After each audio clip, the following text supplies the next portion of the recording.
Hello and welcome to another edition of Bangladesh Today. I am Smita Prakash. The People's Inquiry Commission of the Nirmul Committee has released a white paper on Hefazat-e-Islam's rally of May 5th and 6th. The document bills as completely false the Hefazats' claim that 3,000 of their people were killed in police action. To know more about the findings of the white paper, we have with us author from Bangladesh, Shahriar Kabir, who is a member secretary of the People's Inquiry Commission. Welcome to the show. Thank you. I'd like to begin by asking that, Hefazat claims that 3,000 of their people were killed. This inquiry commission sat down and prepared a white paper. What were the findings? What did you get to know that has made the Hefazat so angry, so annoyed? And they say that this is, all hogwash. There was nothing like that. And the committee has, taken NGOs' findings, and it's unfair what has been done to them. In fact, everybody knows what happened on 5th May in Dhaka. It was a kind of, massacre, when Hefazat called a huge demonstration in the name of, occupying Dhaka on 5th May. So we have seen the atrocities of Hefazat and Jamaat-e-Islamist activists on the street of Dhaka, particularly in the city center, in the financial district that is known as Motijil. And there are hundreds of shops have been vandalized. They set fire to the different places, government offices, cars and buildings, different buildings. It was a kind of civil war situation, what we always see in the television programs like Beirut or in Damascus. It was something like that. So after, definitely it was a huge gathering. Hefazat-e-Islam and Jamaat-e-Islami, and backed by BNP, they arranged a gathering of nearly 200,000 to 300,000 people, particularly mostly from the madrasas, different private madrasas, that is known as Qawmi madrasas. And the government decided that they are not going to buckle under and they will not let anarchy prevail, and they cracked down on these rallies, isn't it? Yeah, definitely. Whoever wants to hold a rally in Dhaka, they need to take permission from the different government agencies, particularly from the police, and you have to give some undertakings that, well, there will be no hate campaign, there will be no violence, and it will be peace and law and order situation should be maintained. And this was Hefazat's reply to the Shahbag movement, would you say that? Yeah, definitely, because from the day one when this Shahbag uprising, what we have seen, that was uprising against the rise of Islamic militants in Bangladesh, for the trial of the war criminals and for the capital punishment of the perpetrators of genocide of 1971. That was something like Tahrir uprising of Tahrir Square or Taksim Square youth uprising in Only Turkey. Only that here they didn't Egypt. want the government to fall or anything like that. They just definitely wanted, not. Yes. Because our government is a secular government, Correct. But in Turkey and Egypt it was a fundamentalist and Islamist government. So it wasn't an anti-government movement, it was a movement to bring the perpetrators to justice, something that the Hefazat did not want. Yeah. Hefazat, particularly Jamaat-e-Islami, and right. Hefazat-e-Islam is the front organization of, unofficially the front organization of Jamaat-e-Islami. Initially this organization was an organization very, I must say that a kind of neutral, politically neutral organization. So what is the difference between the two? Because what I'm given to understand is that the Hefazat did not really oppose the creation of Bangladesh, whereas the Jamaat did not believe in the 1970 war of liberation. Does that still hold today? I beg to differ, because Hefazat-e-Islam was formed only in 2010, but most of the Hefazat leaders, they belong to different political parties, particularly those parties, those who opposed Bangladesh, including the chief of Hefazat-e-Islam, what we have disclosed in our white paper. Though he claims that I am a non-partisan and non-political person, but we have found that he was very much involved with Nizam-e-Islam party, that along with Jamaat-e-Islami, Nizam-e-Islam and Muslim League, they collaborated with Pakistan Army junta during the liberation war of Bangladesh. So they are a political animal just like Jamaat is? No, they are not a political party. It's a religious organization, but they are implementing the agendas of Jamaat-e-Islami. The 13-point program put forward by Hefazat which is Islam. get rid of secular character of Bangladesh. That and, is and introducing blasphemy law. Who are campaigning for introducing blasphemy law? It is Jamaat-e-Islami.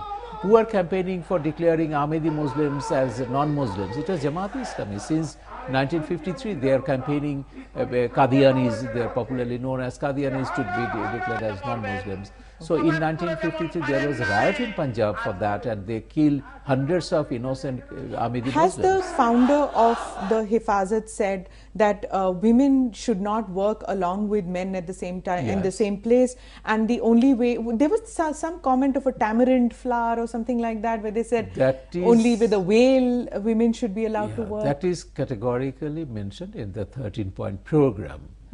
That is against women, that is against human rights of the religious minorities, that is against the basic spirit of the liberation war, that is secular democracy, that is against any kind of humanism that you will find in the 13-point program. And these are the programs of the Islamists, particularly programs of Jamaat-e-Islami. Hefazat-e-Islam came out with all the Jamaati programs.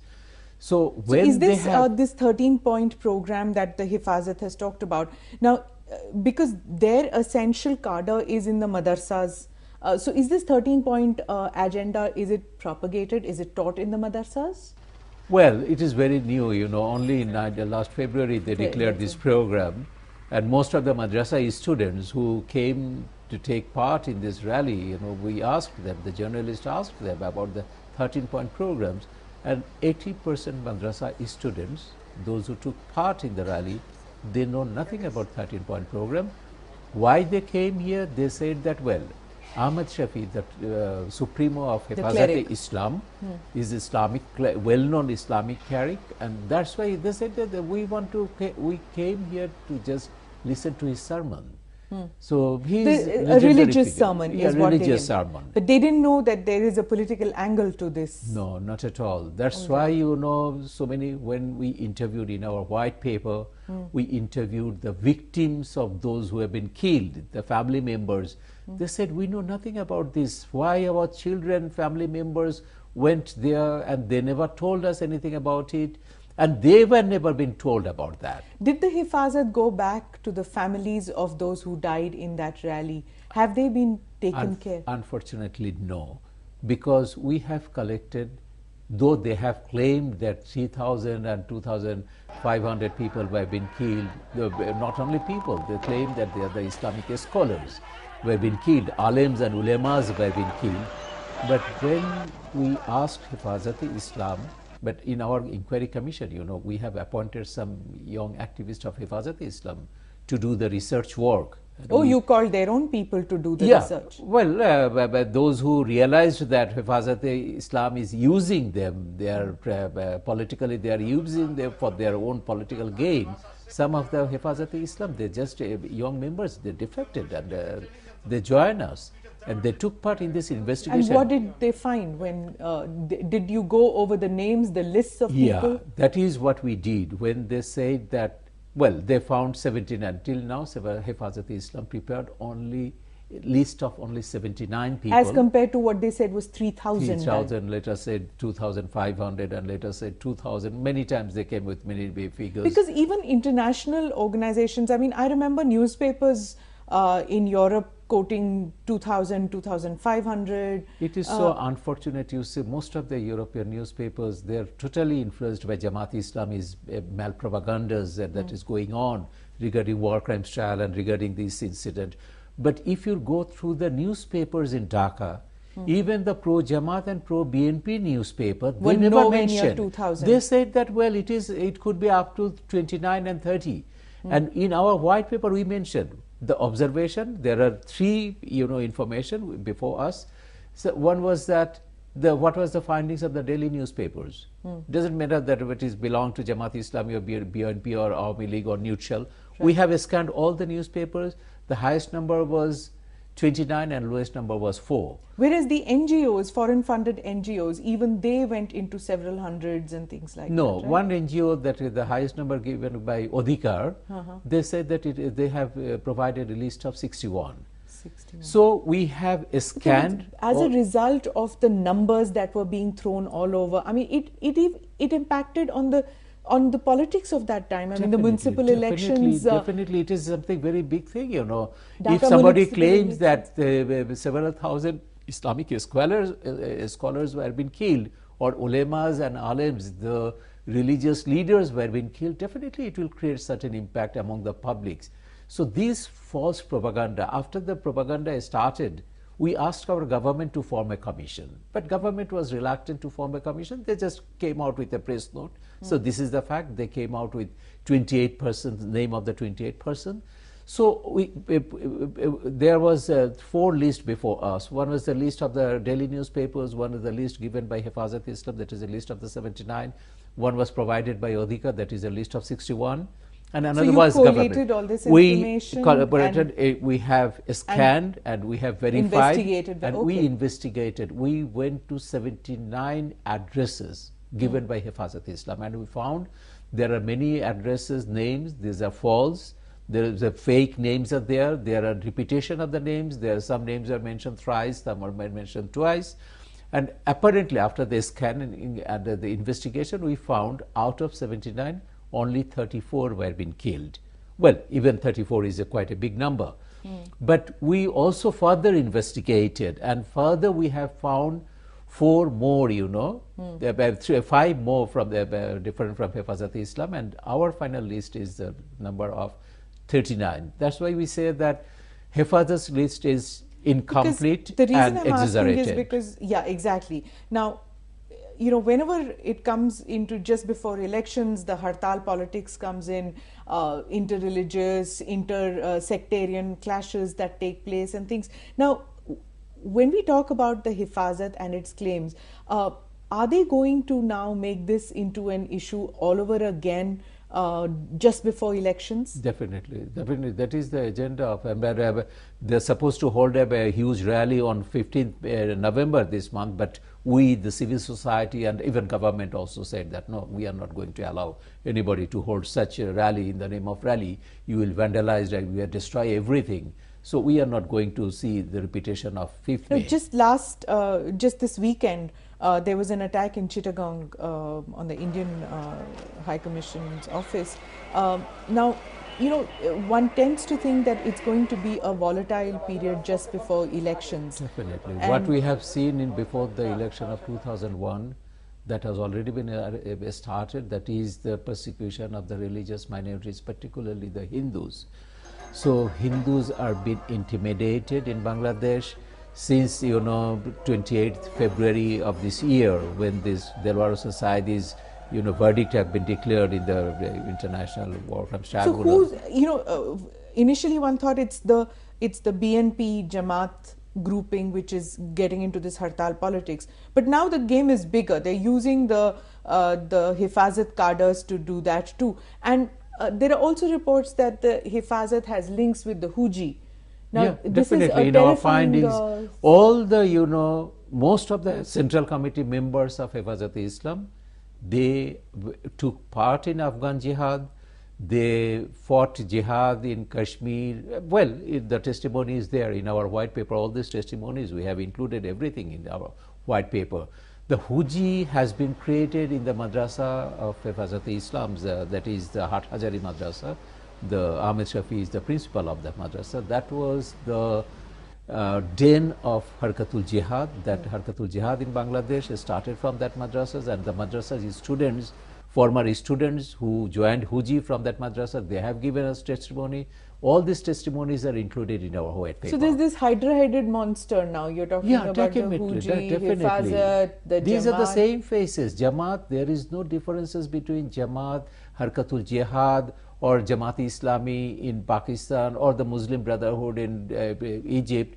There is no differences. All these Islamic militants, they are working for one common goal. They want to implement Islamic rule in all over the Muslim majority countries.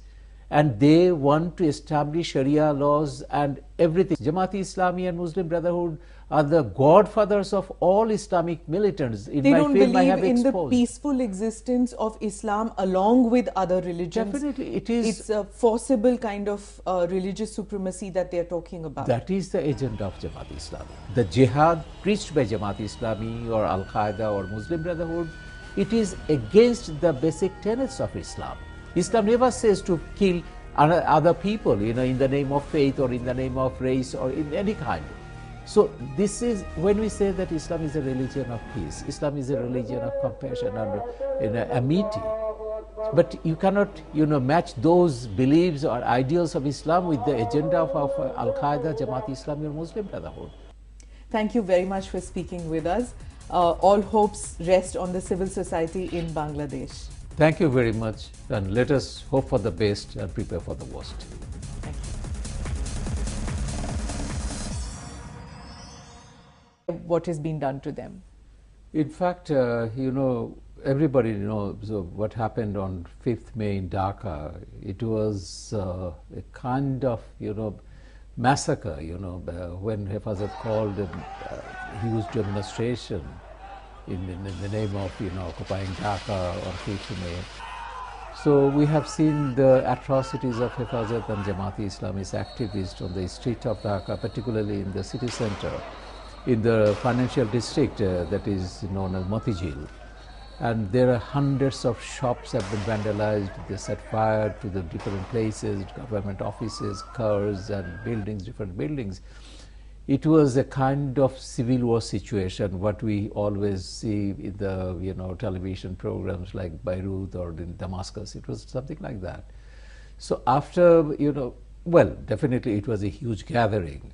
Hefazat-e-Islam and Jamaat-e-Islami and backed by BNP, they arranged a gathering of nearly 200,000 to 300,000 people, particularly mostly from the madrasas, different private madrasas that is known as Qawmi Madrasa.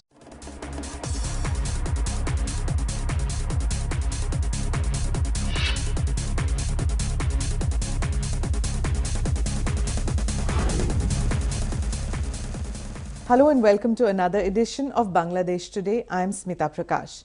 The People's Inquiry Commission of the Nirmul Committee has released a white paper on Hefazat-e-Islam's rally of May 5th and 6th. The document bills as completely false the Hefazats' claim that 3,000 of their people were killed in police action.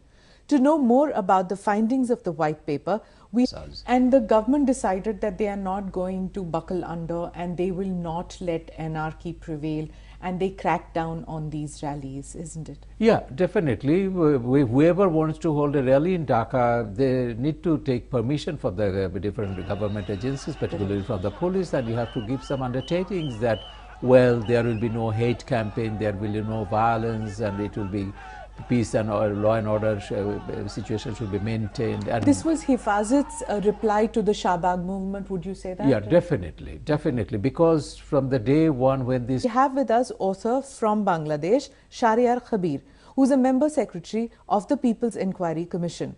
Welcome to the show. Thank you. I'd like to begin by asking that, Hefazat claims that 3,000 of their people were killed. This inquiry commission sat down and prepared a white paper. What were the findings? What did you get to know that has made the Hefazat so angry, so annoyed? And they say that this is, all hogwash. There was nothing like that. And the committee has, taken NGOs' findings, and it's unfair.